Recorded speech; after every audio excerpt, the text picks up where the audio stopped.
Le moulin de Vaux devait ainsi fonctionner théoriquement indépendamment des deux précédents. Mais des conflits perpétuels entre ces trois moulins ont eu pour conséquence, en 1877, par manque d'eau de juin à octobre, de contraindre le propriétaire du moulin de Vaux de faire construire une machine à vapeur afin de pouvoir faire tourner ses meules, même en cas de manque d'eau. La roue du moulin de Vaux, aujourd'hui en fer, a tourné jusqu'aux années 1980. Elle est maintenant totalement arrêtée, mais on peut toujours voir la retenue d'eau et l'arrivée sur la roue. Après le moulin de Vaux, je reçois un petit affluent venant d'au-dessus de Nantoux, sur la commune de Pourin, le rue de l'Étang. Ma source est au Mussau, au-dessus de Nantoux. J'y alimentais un petit lavoir, aujourd'hui abandonné. Mais depuis les années 1970, ce petit lavoir a été remplacé par une belle piscine.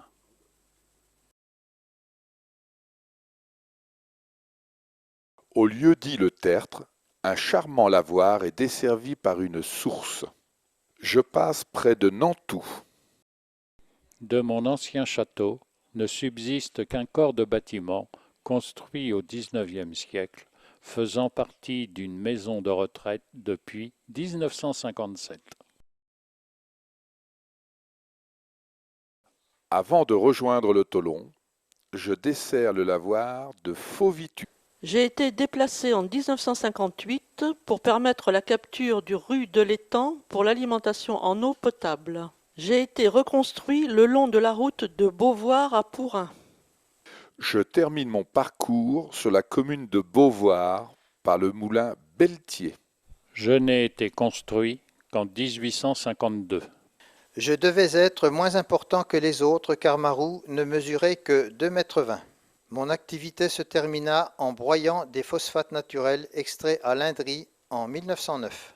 Avant de quitter Beauvoir, allons voir sur ma rive gauche deux lavoirs qui me dominent. Au-dessus du hameau de l'Épinois, le lavoir de l'Échenay à flanc de colline est perdu en pleine nature. Au-dessus des Gautiers, la source de la Fontaine Morte, aujourd'hui asséchée avec son lavoir à l'abri des arbres. Sur la commune de Beauvoir, j'ai un trajet de 2,7 km pour 14 mètres de dénivellation, soit une pente de 0,5%.